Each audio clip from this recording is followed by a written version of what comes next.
we hit the pressure plates for that bomb just right to where it didn't touch. But we were supposed to die that day. 100% definitely would have killed us all. And they're like, oh my goodness, there's an improvised explosive device under y'all's truck right now. We call the bomb squad. And they come in, and long story short, they dig it up. It was over like 200 pounds of, one time, like this guy blew himself up in a dump truck and killed like a few people. I remember, the sound of how loud it was. It's not something you can recreate on a movie. And then to see the aftermath. People always say like there's a right and a wrong, and then there's a right and a real. It was when I joined the military that I started to realize like, oh, I do have a set of skills that I thought that everybody had around me, but obviously that person doesn't have that. And actually, that person was looking at me funny because I was naturally able to do what he trained so hard to do. So my father was a Marine, but he was a Marine during peacetime. So from 1980 to 2000. And then even after 9/11, I thought, I'm going to the military. I'm going to pick the Marines. I'm going to pick a job that's going to ensure I won't end up in combat. That was my mindset. I was like, yeah, I'm not going to fight in combat. You're crazy. A lot of people think you join the military just because you're so patriotic. And then all that stuff sounds great on a commercial, but I found myself asking the recruiter, like, what's in it for me? I want to be able to not be another broke baby daddy walking around Atlanta. But it seemed like it happened just like that. Being young, and I wouldn't even say being old, but I think that would be the grasp on time. Like, I still feel young.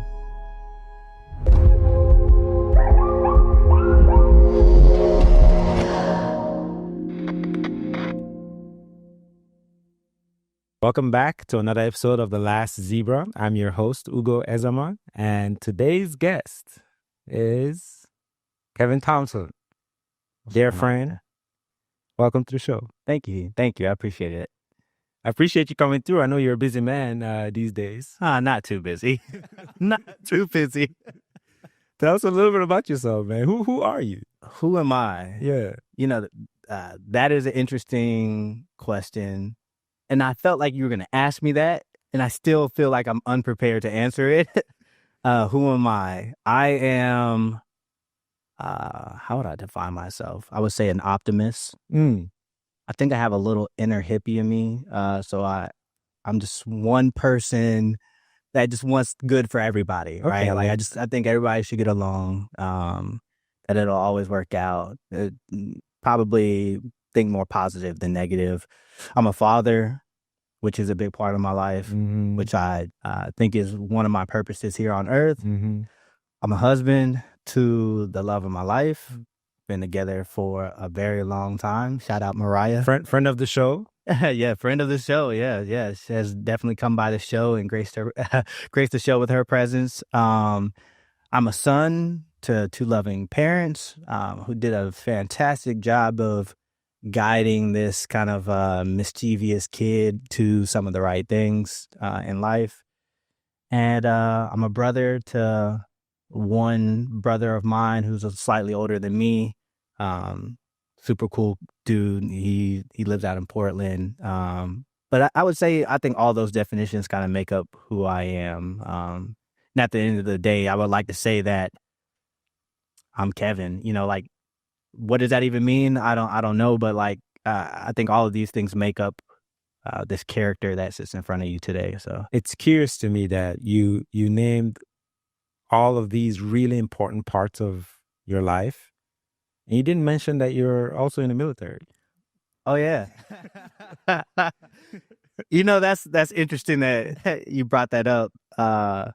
Currently in the process of retiring from a long Marine Corps career. Yeah. We can shout out to the Marine Corps. I joined back in 2006. And man, what a journey it's been. I don't think that I define myself as a Marine because it's my occupation. And I know that occupation is coming to an end. So instead of having to find a new definition of self, I've always just tried to think of myself as, though I do this thing as a Marine, me being an optimist doesn't change with the occupation that I do. Me being passionate about leading people doesn't change based off the uniform that I wear. So it's always like a afterthought that, oh yeah, I am in the Marine Corps, even after some of the experiences that I've been through. But some call it just being humble, or I just call it, just taking life for what it's worth and just trying to be my best self. So I don't know. Where are you from? I'm from. Oh, that's a kind of a loaded question. I start my early years. My dad was actually in the United States Marine Corps. And so I was born in Maryland while he was stationed in Washington, D.C. And we moved around for the earlier parts of my life. So we moved to Japan. We spent some time out in Japan. Even when you were young? When I was young. Oh, yeah. I didn't know this. Yes. Spent like the first 6 years of my life were in Japan. I did not know this. Yeah. And from Japan, we went to New York, not like New York City, but we lived like upstate in a place called Newburgh, New York. And then his last assignment was in California in San Diego, which is a great place to end your career. And after that, I was still, I think, in elementary school, middle school. And we retired and we went back to what we call home, which is Atlanta, Georgia. So from like my middle school years all the way through high school, I would consider home Atlanta, Georgia, specifically probably the east side of Atlanta, Decatur. Shout out the Columbia Eagles, class of 06. Those are the stomping grounds for back then. That's what school looked like coming up. I ask most, if not all my guests, what was the first thing you wanted to be growing up? Wow. The first thing I wanted to be actually was a pilot. I don't know why, but I wanted to be a pilot, and I'll never forget my mom. She actually put me into a summer program that Delta was putting on, and we lived in Atlanta. Delta, that's their headquarters. And I went to the summer program. Like I said earlier, I was pretty mischievous. I think I got kicked out of the program for like being disruptive, or I don't know. I had a lot of ants in my pants. I was doing something. This is probably like my 9th grade year. Yeah. I don't think I just wasn't mature. And I was like, screw this pilot thing. That's off but initially I always said that I wanted to be a pilot. And I'm kind of glad that didn't work out. So. For real? Why? Now what I know about being pilot, and shouts out to the pilots, like somebody got to do it. Yeah. And they make really good money, more money than I make right now. But I would just say that I think I've been able to find out some of the strengths of who I am through the route that I took in the most authentic way. So I feel like the military has put me in a position to really see what I'm made of. And that's one thing that I'm thankful for. So how old were you when you joined the military, and why? Okay, so I was 18 when I joined. I joined out of Stone Mountain, Georgia, which is on the east side of Atlanta. That's the recruiting station I came out of. And the reason why I joined is because, like most people who go to the military, we don't have a plan at the current time. Like we know that we finish high school and there's supposed to be something that comes next. I knew that I wasn't mature enough to make it through college. I was still out running around. I thought that my high school experience was somewhat challenging behavior-wise because I wasn't challenged in the classroom. So found myself like thinking this is really easy, so now I'm going to talk to my friend, or I'll do that later because I can procrastinate, still get it done, still pass the class. So I found myself like kind of all over the place and getting into things I wasn't supposed to be getting into. So that kind of transferred over into my ideology of what I would do unsupervised at a college. I was like, man, this is probably not a good idea to go waste my parents' money at a college. To be honest with you, I was young. I was full of myself, and I knew if I ended up on a college campus, if it was anything like how high school was going, I just probably would have been in the wrong places doing the wrong things. And so I kind of defaulted to the only thing that I knew, which was my parents. My dad was a Marine. I saw that he drove the cars that he wanted to drive, which looked really nice. We always lived in a house that was, exactly what they wanted. And I knew at the end of the day, if I wanted to have a family and be able to take care of it, I knew that the military was the means to do that. So that was my reasoning for joining. A lot of people think you join the military just because you're so patriotic and want to go fight for the country. And I mean, all that stuff sounds great on a commercial, but I found myself asking the recruiter, like, what's in it for me? Mm. I want to be able to not be another broke baby daddy walking around Atlanta. We got enough of them there. So like, it's like, that was my way out. You know, though, you know, I play sports and stuff like that. Like I wasn't good enough for it to be my way out. So definitely landed with the military.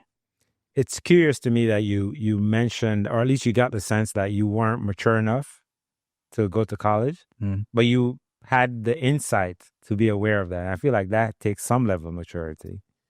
Yeah, or it could just be, again, being full of yourself. Like, how can I drain this to get the most out of it? You know, that benefits me. And I think that's where I was at as a kid. I wanted the immediate results of like the money, because they do pay well in the military. I mean, I think about the military concept and why it's so why a lot of young people flock towards it is because like I just graduated high school. I have no technical training. I'm not bringing anything to the table, but you mean to tell me you're going to pay me around $2,000 and I don't have to pay rent?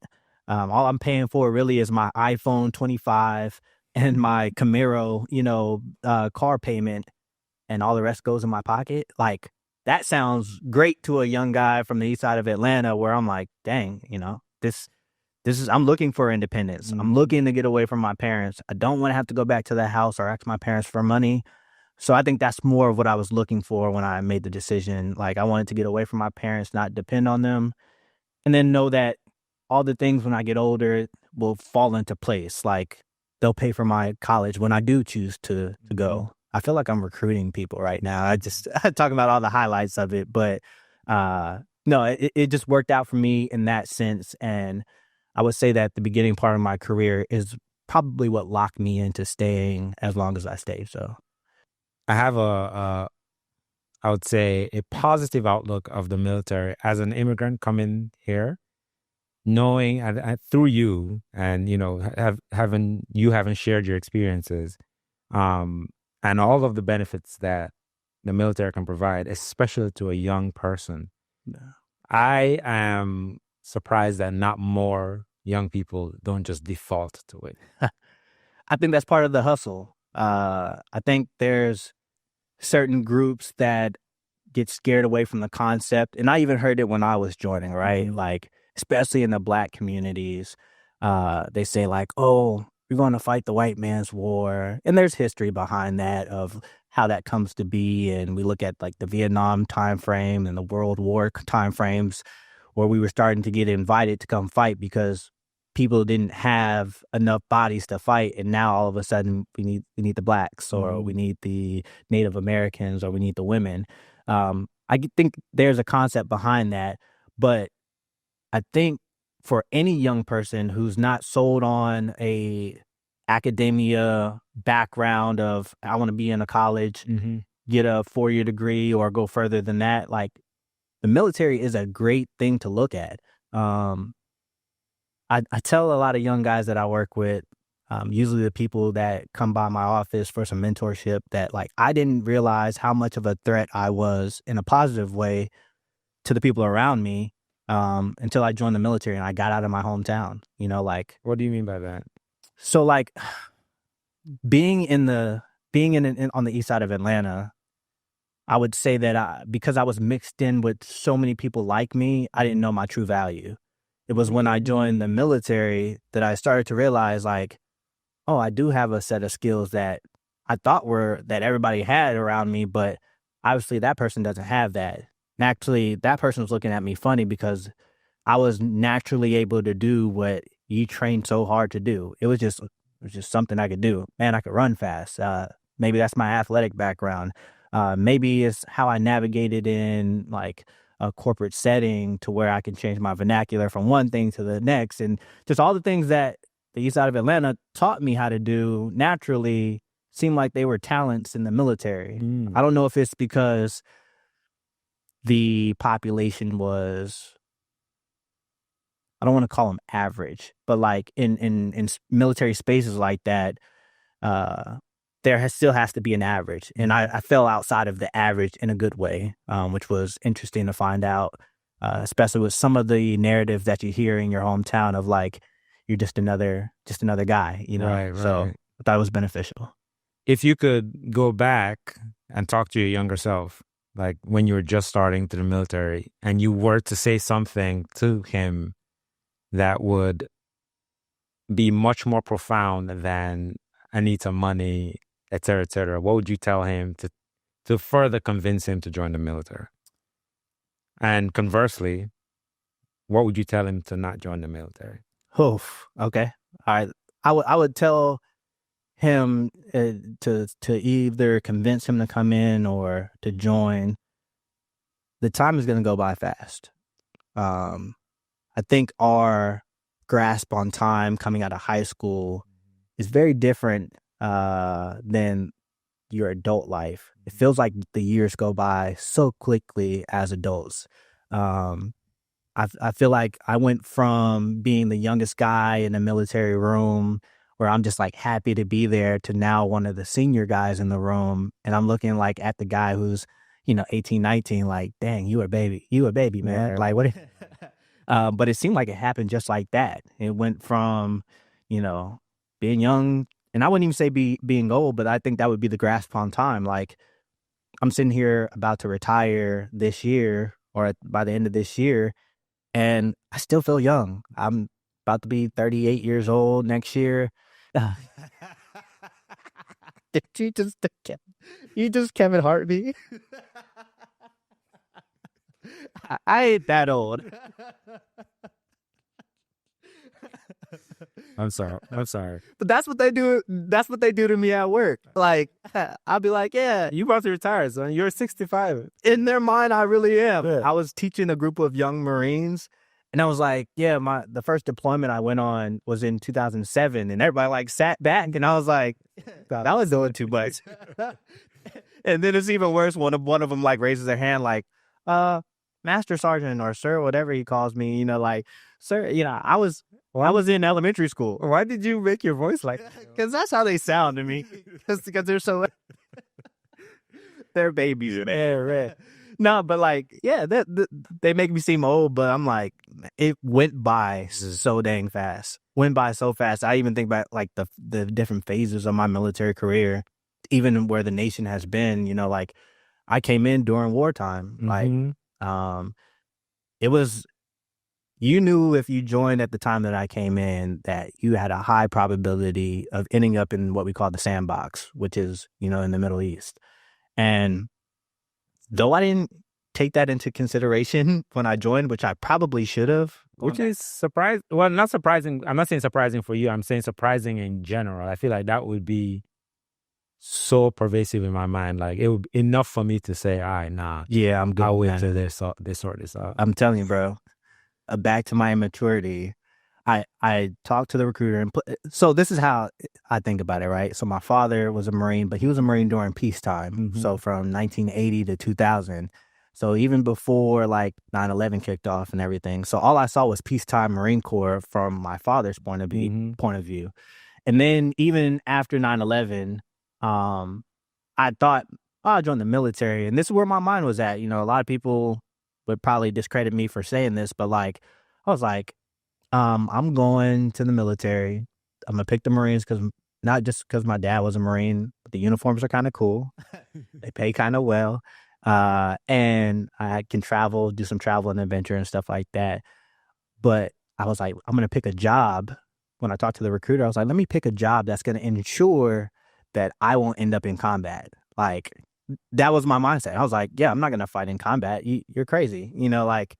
I was 125 pounds. Like, you think you're going to throw me out there to the wolves? No, I'm not fighting in combat. So I said, well, I'm going to pick based off of my scores on the ASVAB, which weren't really that great. The ASVAB is like the entry test. I I was like, I'm going to pick this job for supply warehousing, because that's going to land me in some warehouse.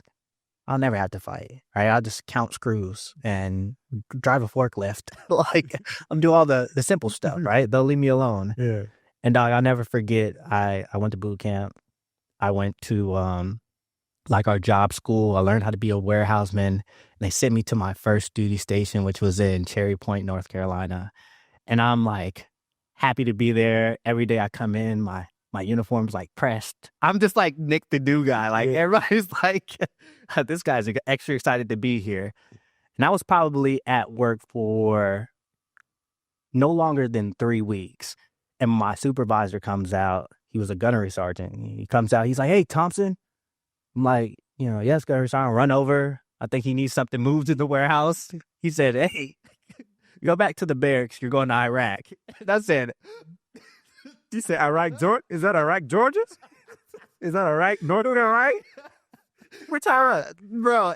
And I'm so prideful. Like, I didn't want to show that I was scared or nothing, like, because that wasn't my idea of how this was gonna go. Yeah. And I was like, I gotta start, like, yeah, for sure, Iraq. And he's like, yeah, go pack your stuff. You're going to be on the next thing out of here down to another place of training, then you'll head it over. And I'm like, well, what warehouse am I going to be working in Iraq? And he's like, no, idiot, you're not going to work in a warehouse. Like, you're going to the fight. And I'm like, okay, all right. How did they pick you? Do you know? I think it was just random. And again, at that time, we were deploying at such a rapid rate. We just needed bodies. And the good thing about being a Marine, this is what I do think that separates us from other services, is that we train all of our Marines to be riflemen, right? So like, it's always the next man or woman up when it comes to our organization. And I'm the young fit kid in the shop. They need a body, and they said like, hey Kev, you're going. And though that was probably one of the scariest things at that time of hearing that news, it's probably what's kept me in this organization as long as I've been here. So going, yes, it's weird, man, because like I did my training, I went out there, and I was part of this thing called a MIT team. It's a military transitional team, and this was like an operation. A small group of men would come together, about 12, 13 of us, and we live with the Iraqi army, and we're like their brother force or sister force that's there to help them when it all goes down, like, and then just show them some of our tactics, ultimately to win the hearts and minds of their people, to where America can leave and say, hey, we taught them something, and now they can run their own country, right? I was out there from January 2007 to December 2007, and I was 18 years old. I actually spent my 19th birthday in Iraq. And I talked about how immature I was. The fast road to maturity is putting a young man in war, by far. And the people that I was surrounded with, the things that I saw, all ended up making me a better person. I realized out there, man, not everything is a joke. Not everything is funny. Seeing another culture, seeing the look in their eyes when we come through. Some look like they hated us, which could be understandable from their position. And some people look like, man, the heroes are here. Just seeing that, seeing death is also another aspect to really mature you up really quickly. Or every time that we left our little battle position at the age of 18 years old, being able to think to yourself, like, this might be the last time that I leave this safe area. Like, I might not come back. To reason with death at that young of an age, just helps you mature a little bit more. That phrase is wild. To reason with death is a wild thing to say. Yes, because everything's on the table. There's this Hollywood mentality of war that we see on the television. And though there's some aspects of that that's true, I would say that when you're in it, is undescribable. Just because you're literally drowning in fear, but you still have to take action, and that's where training kicks in, and you have to do the things that you've been taught in order to get through the things that are put in front of you. It's funny because like the relationships built under those circumstances are life lasting. November 4th of every year, there's a group of guys that we all make sure we reach out to each other on that day. It was like close to the end of our deployment, and we were actually about to leave, and we're doing like our last like patrol across the desert, just to like make sure everything was safe before we handed over to the incoming team. And my master sergeant, his name is Master Sergeant Brent Duro. We had another captain in the car. His name was Captain Felix Rodriguez. And we had a driver in the car as well. His name was Lance Corporal England. And I'm up in like on the turret. That's like where the machine gun is at. And, just in case anything goes down. We're sweeping across the desert, and we run over, like we come to one of our planned stops in our Humvee. And one of the trucks calls over to us, and they're like, hey, truck 2 or whatever truck we were. They're like, hey, y'all are sitting on something right now. And we're like what? And they're like, hey, our driver just kicks into action. To be honest with you, he was probably a little complacent because we had been out there so long, and he was just so used to the everyday. So he like rolls back over the thing, and they're like, oh my goodness, like there's a improvised explosive device that's under y'all's truck right now. We back up off of it. We call the bomb squad, and they come in, and long story short, they dig it up. It was over like 200 pounds of homemade explosives. And the only reason it didn't go off was because we hit the pressure plates for that bomb, like just right to where it didn't touch. But we were supposed to die that day. 100% definitely would have killed us all. Probably if we would have lived, we would have had less limbs than we do now. But November 4th of every year, we call each other and we say, hey, man, we're here for a reason. Let's make sure that we're doing something right with the time that we got left. All because of the opportunities that presented itself in war, which is, like I said, scary times, but ultimately it brings us closer. I think I've seen the commercial ideology of how war brings men together, and I think that's what's kept me in the military for as long as I have. It gives me hope, even though it's something very negative. What were you going through in your mind in the immediate aftermath of knowing that? I don't think it hit me. I don't think it actually hit me until you make it back home. Because like home back in America, your mindset, at least I won't say your, like, as far as everybody, I'll speak for myself. My mindset was every day was a reset. Every day was another mission. We would have missions where we are on foot patrols, walking around Iraq. It's like 100 plus degrees outside with our gear on. One time, like this guy blew himself up in a dump truck and killed like a few people. And just like, I remember the sound of how loud it was. It was like, it's not something you can recreate on a movie. Like, it's like soul shaking. And then to see the aftermath of like the damage that was done with the people that he killed, in the little town that was right outside of our battle position. It's real stuff, People always say like there's a right and a wrong, and then there's a right and a real.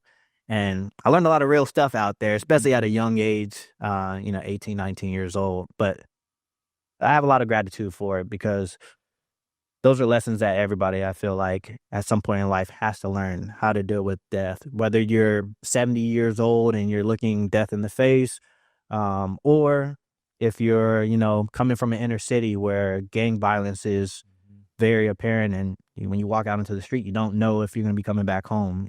I don't think the military experience, though America cherishes what the military does, I don't think we are the sole owners of PTSD type environments. Like, sometimes the everyday American has to learn these same things through osmosis. So I don't know. What was the first time that you went out with a mindset of this might be? Do you remember the first time you went out and you were like, "Oh, this might be it"? 100%. It was the first time I ever went out. For real? Yes. Yeah. It's so I landed in Iraq, and to get to like the actual place that I was going to, I was in a place called Al-Qaim. I had to fly through another base. So a lot of that's like on the bigger bases in Iraq. You can go, take a helicopter to here. You're off the ground, no threat really, because we flying high enough.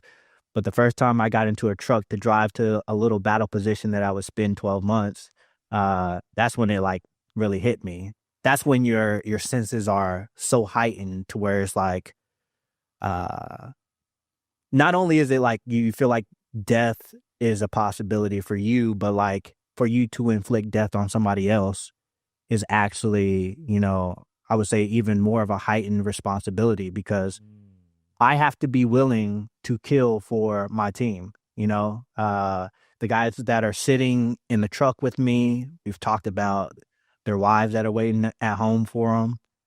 We're talking about, their favorite music. You build a bond with these people, and it sounds super cliche, but like you would give your life to make sure that they make it home, even if you don't. Like it's just an unspoken thing out there. And it's just like family. Like, dang, my brother gets on my dang nerves. I can't stand you today, but I still die for you. Like, that is the raw emotion behind a lot of the things that are overlapping out there when you're deployed. Just being willing to do the most to making sure that y'all stay safe. To be honest with you, it don't even feel like doesn't even feel like you're fight.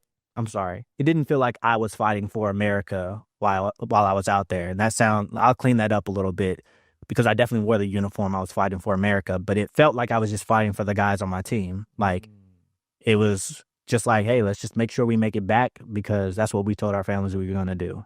Yes, we were fighting here for a reason. This mission is for a reason. We will do this for the purpose of the United States of America.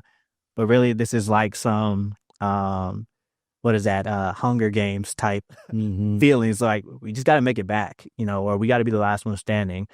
So there's just a lot of levels to it. I wanted to go back a little bit. That test that you guys take, I forgot what you called it. It's the ASVAB. The ASVAB. Yeah.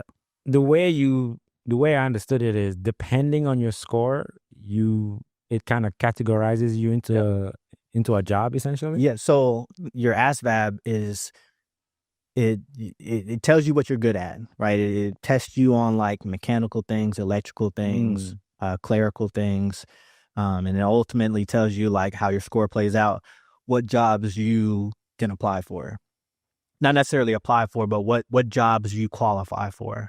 And then out of those qualifications, based off of what's available, you choose which one you want to do. When you say it allows you to apply for the jobs that you qualify for, does it disqualify you? Yes. So like if I score very low on it, the passing score to be in the Marine Corps is like a 32, which is a pretty low score. It'll only tell me which jobs I can apply for, which with the 32 probably is going to let me apply for like 3 to 4 jobs. One's going to be infantry, where I'm the shoot 'em up, bust 'em up guys, where all I do is train to go fight. Another may be like motor transport, the guys who drive our trucks, the drivers, or something like supply, or something just, and these jobs are needed. I don't want to discredit these jobs, but usually it doesn't take a high score in order to get those jobs.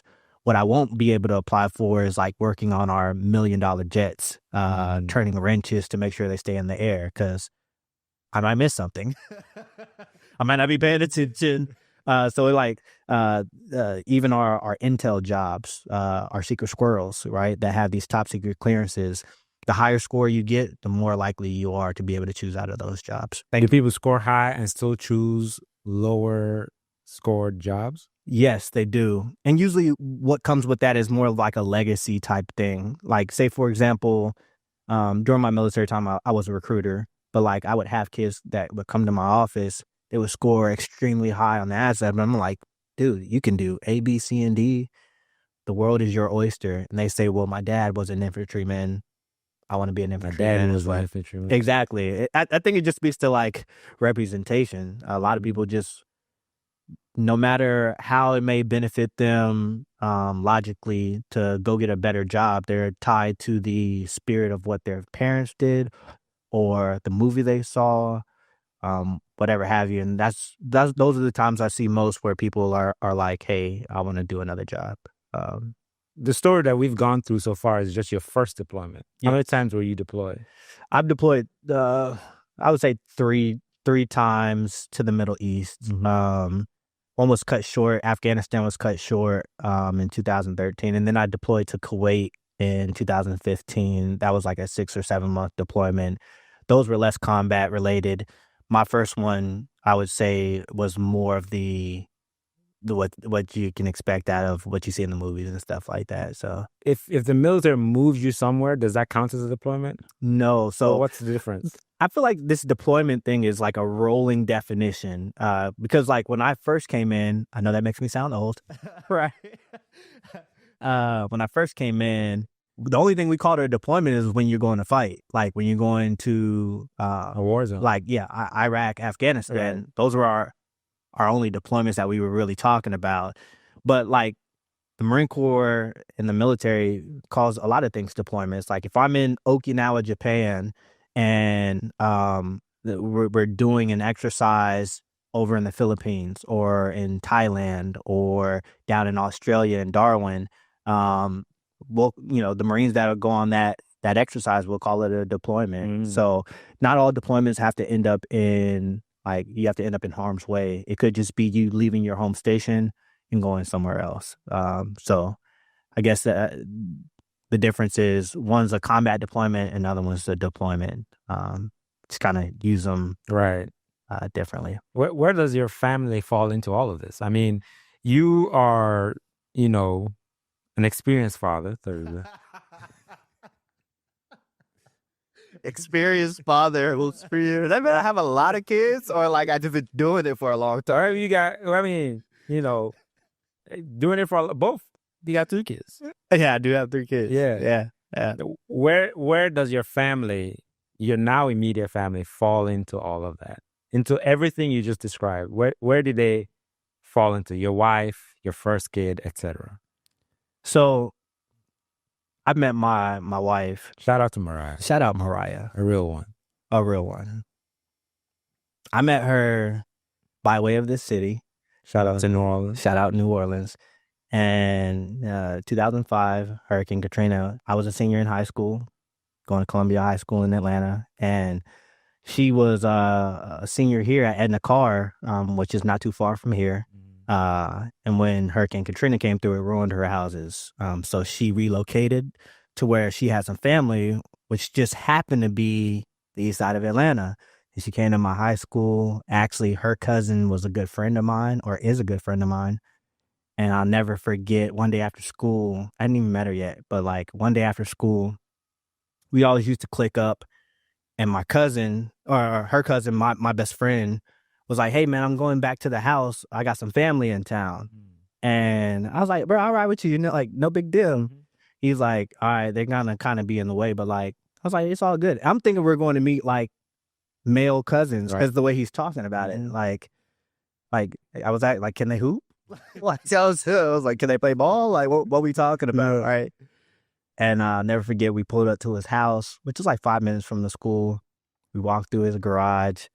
And like we open his garage door to go into the house, and I see Mariah, and I'm looking like, who the hell is that? Like, and look, I'm gonna be real with you. She'll even tell you, like, she wasn't like all put together. Like, she just left Hurricane Katrina. Like, her hair was all over the place, but like her eyes, I'll never forget. Man, she's just so beautiful to me. And I was like, I looked at her cousin. I was like, bro, you set me up for real. Because, like, I was in here thinking I'm about to go play ball. Like, and I'm meeting my future wife, right? Like, I didn't know she was going to be my future wife then, but I saw her. I probably made a little slick comment like, hey, how you doing? Or whatever. Damn, little mommy. I said, what's up? or what we said in Atlanta, we'd be like, "What's up, Shouty? How you doing?" You know, like, yeah, we was all about that, right? So, she probably rolled her eyes and was like, "Bro, I'm just trying to get back to New Orleans." But then she showed up to school, and because I had a leg up in the game, I had seen her before everybody else seen her in the school. You said a leg up. Hey, man, I was like, now you got a friend in me. Like, when I see you in school, hey, what's up, Mariah? How you doing? Can I walk you to class? And that went from, me being her tour guide around the school to us having more conversations. Where I knew I really got in good was she had to drop her little brother off at school in the morning, and he went to the middle school down the street. Mm-hmm. But what she would do is she would, hopefully I'm not telling on her, but she would drive to the high school in the morning to drop her sisters off. I would hop in the car with her to go drop Jamal, her little brother, off, and just be cheesing and trying to gaze into her eyes the whole time. And then we'd come back to the high school and go to school. I walk her to class and stuff like that. It started off kind of like, your regular love story of like high school sweethearts. But yeah, so after high school, like immediately after high school, I went to boot camp. So this is how it all kind of ties together. And I thought for sure, because we hadn't been together long, maybe a few months, I thought Mariah was going to leave me, or I was going to leave her. I was like, this ain't that serious, like I definitely love the girl, but who knows what the world has for us. So I went to boot camp, which is 13 weeks long, and in Paris Island, South Carolina. And Mariah wrote me like often. And this is before technology. So we're not allowed to have our phones there. We're not allowed to, no technology at all. So I used to get her letters. This was back in modem days. Yeah, man. I'm telling you, there was nothing better during that time in boot camp than to get a letter, right? And usually get from your parents. Hey, keep up the good work. We're waiting for you back at home. Don't worry about back at home. There's nothing back here. Stay motivated. You'll be a Marine soon. That's the stuff I get from my parents, which I do appreciate. But there ain't nothing like getting a letter from your lady while you're in boot camp.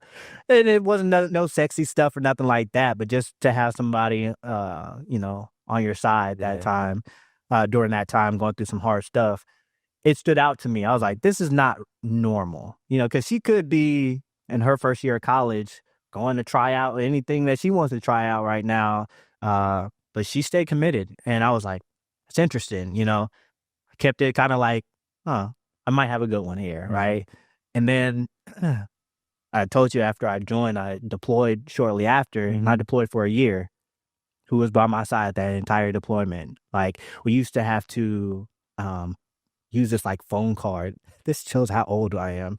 We had to use a phone card that we had to pay off to make calls when we were in country. Every time I call Mariah, she's right there on the phone with me, how's it going out there? Listen to the dark stuff. She would listen to the good stuff, and ultimately let me know I had a place to come back home. And it was, I think during that deployment, I don't think I've told many people this, but I actually proposed to Mariah during that deployment. She told me no. When you were in Iraq? Yeah, when I was in Iraq.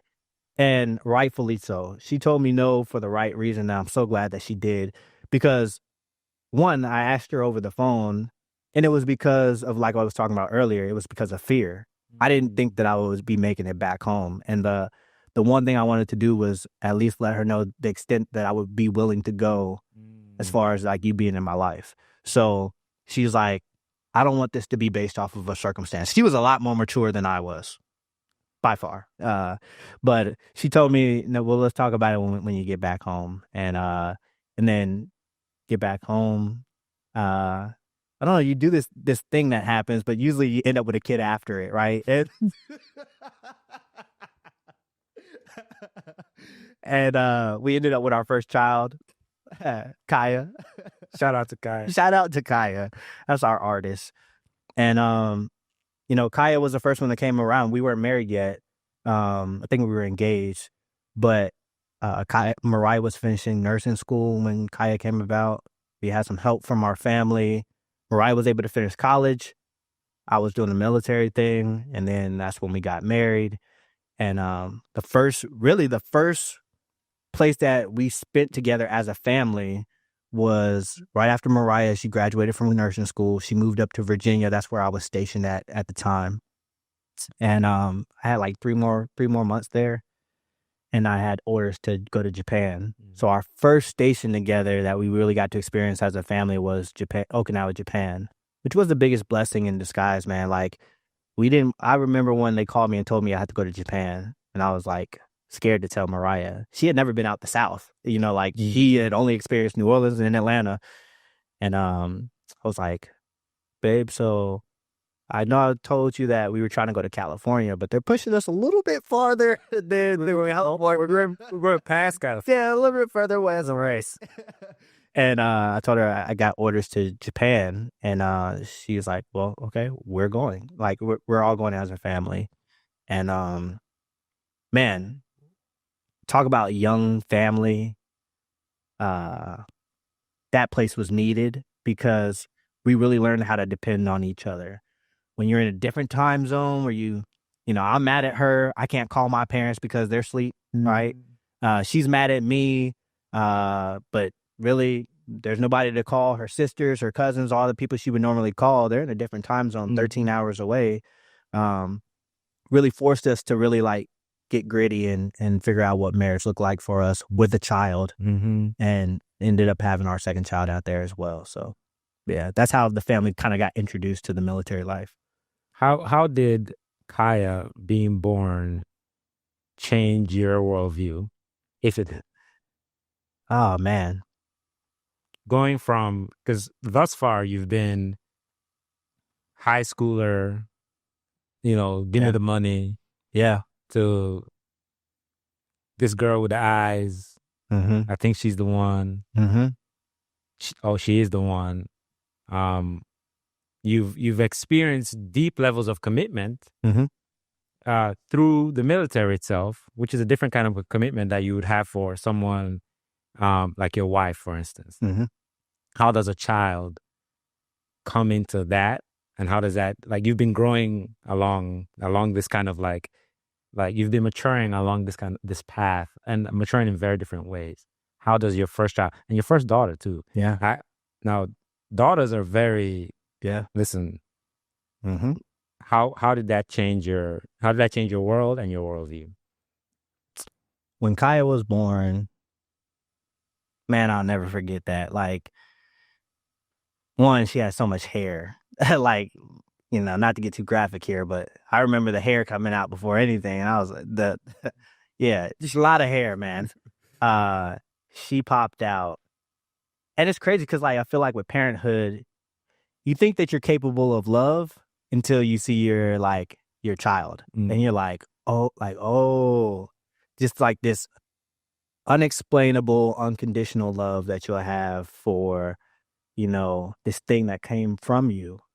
And I remember seeing Kaya for the first time, her eyes, and I just knew, like, she was special, and she still is special. Like, of course, it's been 16 years since she's been born. Her birthday was not too long ago, and we've gone through different things, but like, that girl, man, changed my life forever. Just added more emotion that I didn't even know I had into this life.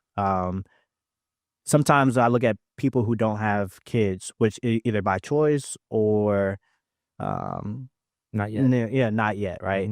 And some of the things that they say or the ways that they act, I'm like, oh, that makes sense. Like, you don't know yet, or you've chose not to, go down that route. And it's not judgment or anything like that, but like, once you are responsible for a little life, I think it changes the game a little bit. And I know Kaya changed the game for me. A lot of things that I feel like I would have done, risks that I would have taken, got all circumvented because I had to be responsible for her. Did you find that, well, actually, I have a theory about kids, for instance. When my daughter Bijou was born, I have a theory that mothers become mothers the moment they know they're pregnant. Yeah. And fathers become dads at some point after the baby's born. Yeah. And here's what I mean. when the baby is born, there's a thing that happens to the man where you become the bottom of the totem pole, right? Yes. So people will come to your house. Your own mother will come to your house and walk past you. Yes. Walk past you. Yep. To the baby. Mm-hmm. Yeah, you know what I'm saying? I know exactly what you're talking about. And I also don't. Part of all this is that I think it takes a level of maturity to recognize that that is happening because something much more important has happened, right? I remember in all of that chaos trying to find like my role, like, because mom's taking care of the baby. You functionally don't have any use where the baby's concerned. Like mom has all of it. So I think the role of the partner, the husband, is to support the wife, right? A part of it is you be like, I got to be there for the baby. It's like, no. It's not your time yet. Like you support your primary role. I would make the case is to support your partner.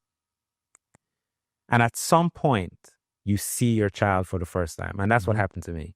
So it had been several weeks. I know I had a baby girl. I love her, blah, But then I had seen her every day. And then one day it felt like I saw her for the first time. Like we locked eyes and it like all just happened. This was like 4 weeks after she was born. I was like, oh my goodness. And it was the most overwhelming thing. Oh my goodness. Yes. Oh my God. It was me and her alone in the house and I almost panicked. Like smear. Oh, and we locked eyes and it felt like I saw her for the first time. I know biologically it's not, she didn't see me for the first time. Her eyes were still sorting itself out, but it felt that way. When did, oh my God, I'm a dad happen for you? Do you have a recollection? I do. I mean, and I 100% agree with you, man. Babies are mommy reliant for those early parts of their lives. And after doing this 3 times, I'm like, yep, it happened for every one of them. Like they couldn't care less about dad, especially in those early stages. I feel like with Kaya, my oldest, when she was able to start reaching out for me is when I felt it the most, right? And even after about a year or so when she's walking and stuff like that, and just does that stereotypical like reach up for your hand because she wants to walk with you. Like I feel like was like the height of excitement for me. Like we wouldn't even walk nowhere. We just walking up and down the hallway or whatever. But it was something about her recognizing that one, I'm gonna protect her, and that she felt safe enough with me to just take a little walk with dad. I always appreciate that with all the kids. I mean, when I can start bribing them with fruit snacks and stuff like that, that gets fun too. Like when I become in my house, at least, I'm kind of like the fun parent, right? The one that's gonna joke around. And Mariah's she's more of the caring cuddler, but I'm the fun guy. As my oldest has gotten older, I realize how funny I'm not, because things have changed. She's like, Dad, that's not funny anymore. You could stop. She lets me know all the time. So, Kai is a real one. She is. She's real. Yeah, she's gonna keep it real for you. Real talk. Yeah, man. What was the one? How old were you when you were in Japan the first time?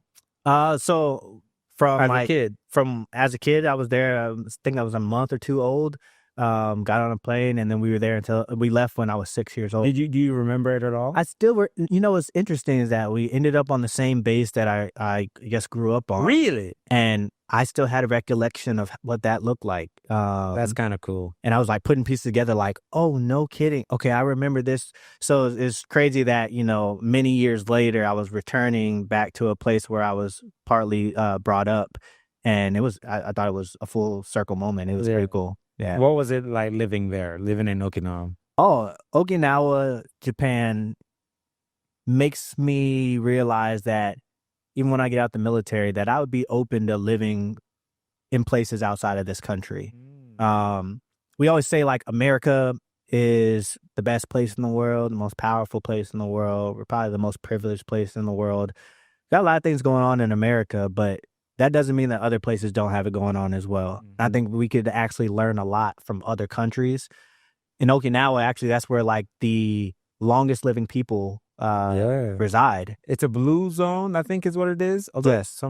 I need to read about that again. But yeah, people live in there. They're centurions. Yes. They are. Yes. And once you get out there, you realize why that is. Like life slows down out there, not necessarily in the scheme of time, but like I put it like this: we were out there in like 2012 to 2014, and people aren't chasing the Joneses out there. Like people still wearing FUBU.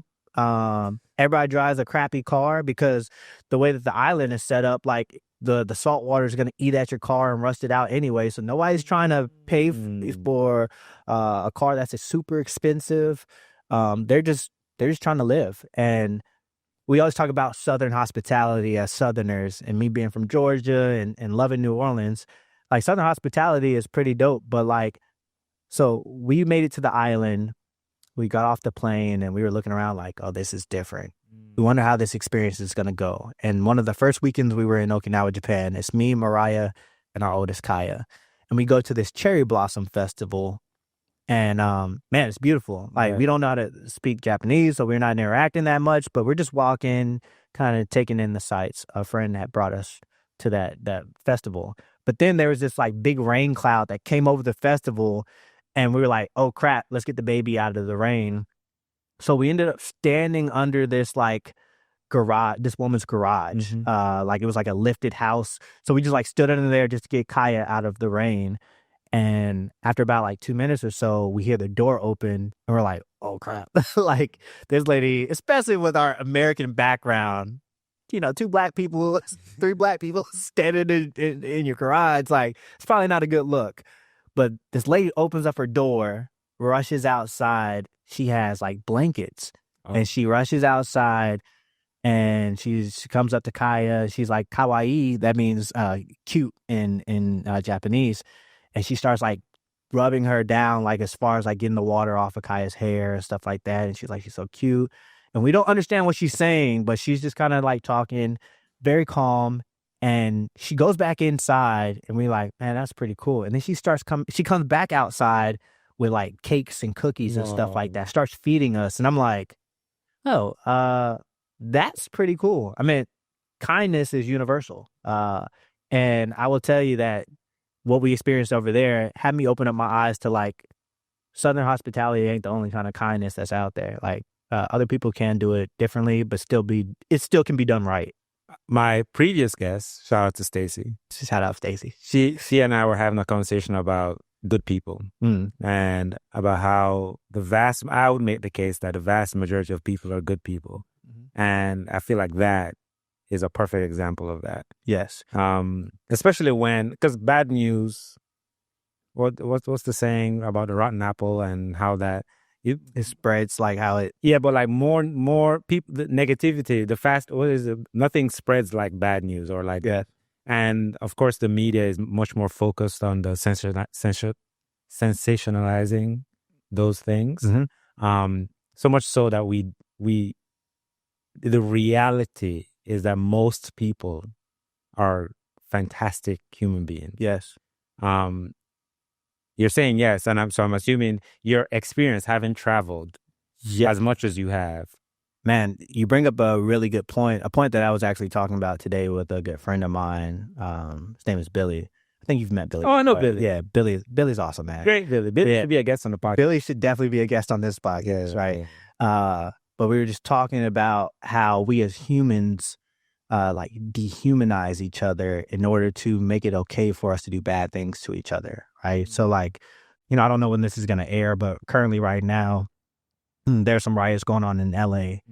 And I was just like reading some of the news line or headlines for what's going on. And I realized like, you know, we calling people illegal aliens and everything but human, right? Like for us to be able to say we could treat them a certain way. I even remember back to like my military experience. In order to have the mindset to kill the enemy, we definitely wouldn't call them humans. We call them everything outside of their names because it gives us a pass, right? Like whether it's, and hopefully this doesn't offend, but like, we would say things like Haji, and which can be taken a lot of different ways. We would say a lot of things that we probably shouldn't say. Like, I would do this to that person, all because we're trying to dehumanize that person, which gives us the pass to do something like kill. And of course, it may be needed in a wartime, but like we do this in garrison or back here at home as well when we call people outside of their names, so that negativity can spread around. I think it's like a psychological like crutch that we use. I mean, think back to civil rights time frame, right? Like they called us the N-word because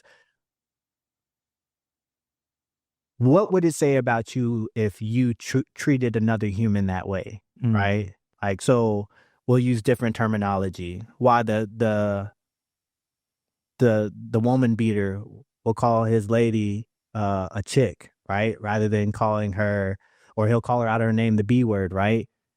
All because those things aren't human. And then it makes it okay for me to treat you this way. So like, I think that's how negativity is. I think about, when the World War came, kind of getting into my history books here, but like, you weren't there, were you? That's really funny. That's really, really funny. You said back in my day, I'm just checking. 1 or 2. So back when I was at Pearl Harbor, when the planes came through. My babe. No. But it kind of makes my point, right? Like during those times, we would call like Japanese Americans all outside of their names to put them in internment camps, and it's just this thing that I think we do that allows the negativity to persist. So that, I always try to make sure that I'm always watching how even if I have dislike for somebody, they're still a person, and that dislike can still come from a very real place. But like when I take them out of the human stance, you really start finding out how much hate really gets passed around based off of the fact that we're not calling anybody their human form. Individually, how do we overcome it? I don't think it's something we can overcome as a society. Mm-hmm. And that's probably me being pessimistic, but I don't think we have the capacity to see each other that way. We already create enough boundaries there's just so many boundaries, right? Religious, national, skin color. Mm-hmm. Like we have all of these boundaries that defines the other. I don't see how we overcome that, short of an alien race coming, and making a point that, well, no, you are just a human, right? Oh, it's short of somebody from just coming and be like, no. I don't care that you're rich. I don't care that you're black. I don't care. No, you are just someone from Earth. You're human. Mm-hmm. We're going to sort you out the exact same way. Short of that, I don't see us overcoming all of those different ways that we have established to define the other. Yeah. So how do we overcome that individually? I think individually, and I agree with you, societally is extremely hard to do. I think individually, we have to be able to be open to educating ourselves. And I'm speaking for myself as well. There's a lot of things that I used to do that now I do no more because I educated myself, or I was educated by someone who took the time to educate me. For example, I in the Marine Corps right now, I'm serving as a equal opportunity advisor, where I get to talk about a lot of these topics, the identifiers, minority populations, the non-dominant and the dominant groups of certain organizations, and gets into race, sexual orientation, and things like that. And I literally took a call today, and I would like to think that it did a little bit of good on educating people where they're at. Quick example is this guy called me. He's a supervisor, and he's like, "Hey man, I work in this area, and there's this guy who just checked into my section. He's leaving a very demanding job, and that demanding job gave him a plaque, and on the plaque it says, gay gunner. And on that plaque he has it posted up in his section, and the Marine he's gay." right? So he's like calling saying like, hey, I want to have him take that down because I feel like and he prefaces this with, but look, man, I'm a Christian, so I don't really get down with the whole, gay thing. And he's like, I want to have him take it down. But obviously it seemed like a source of pride of that individual to have that up. He's like, Kev, what do you think? And I said, unfortunately, I'm gonna tell you what I think that you need to hear, not what you want to hear. I was like, I just want to make sure I'm saying this clearly. Like, are you saying that because he's modeling or he's putting out what his sexual orientation is by the fact that it says gay gunner on there, that you saying that he should take this down? And he's like, yeah. And he was like, it makes people uncomfortable, this and that. And my response to him was, well, if you want to go to every heterosexual in the building and have them take their wife off of their desk because that gives away your sexual orientation as well, then I don't think that we're looking at the same thing here. Like we have to be able to create, though it may be a bias of yours, maybe it's something you believe in or maybe it's something you don't believe in, but like we have rules and regulations to make sure that we don't discriminate against certain people, and people's sexual orientation is something that we shouldn't be discriminating off of. And really how that conversation unfolded, I think it went back and forth of just really that Marine trying to open up and understand, like, what's this thing that's stirring up inside of me? Something's happening right now. And he could have done a lot of things. He could have said, you know what? I'm just going to tell him to take it down. He could have just went off of his action, but he reached out for help. He reached out to somebody he trusted. And I think that's the biggest thing, especially in our country right now, is like, we don't have many soft places to land. Like, if I'm a white male Christian, and I really do have a question about the Black culture, where do I go to get that? Where I don't feel like I'm going to be, oh my goodness, like they'll think that I'm a racist if I ask this. When I might be ignorant to the fact of what I want to ask. I think we just have to be able to create soft spaces for people to educate themselves, because it's so much easier to hate. It's so much easier to just not ask the question and go off of your gut feeling. And sometimes that lands us in a lot of trouble where we have to do a lot more unlearning than actually learning what the right way is, in my opinion, at least. That's profound. Well said. Probably not that. It's not that deep, you don't think? I think it. Sure. I mean, we could call it deep, but I think that's where compassion is everything. Like, empathy is everything. The Marine Corps has like these leadership traits that we always, teach our younger Marines. They're like, we say judgment, justice. We talk about integrity. We talk about all these great traits to have in order to be a United States Marine. And they just added empathy to the list. This is after several years. Empathy is probably one of the biggest things we don't talk about that's needed in order to have compassion, to lead people and to have people come together. I think that's the goal. I'll tell you why I think it was profound. I think prior to this very moment, I would have never made the correlation that having my wife's picture up signaled my sexuality. See what I'm saying? Yeah. And tying that to what is important in that way. I don't even think me putting my wife's picture up is me saying I'm heterosexual. Mm-hmm. But I understand what you're saying. I'm trying to be mindful of how I say buts, but I understand what you're saying. Mm-hmm. If it's important enough for them and it's a source of pride, at least, then it should be equivocal. Yes. Okay. And I think that, of course, society has told us, when we start using the words like norm, like it's the norm to have your wife up on your desk. So we don't think that it's us signaling our sexual orientation.